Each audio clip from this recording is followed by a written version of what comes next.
Hostel থেকে যখন বাড়ি ফিরতাম তখন খুব আনন্দ হতো।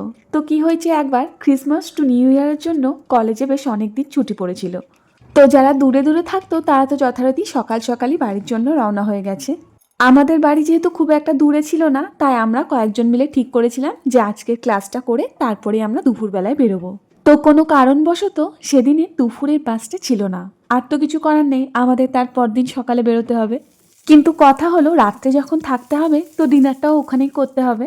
যেহেতু আমাদের হোস্টেলটা একটু অড সাইডে ছিল, গ্রাম সাইডও বলতে পারো, তাই কোনো জিনিস হুট করে চাইলেই পাওয়া যেত না। তাই খাবার সব জিনিস আগের থেকেই ভাড়ার ঘরে মজুত করে রাখা থাকতো।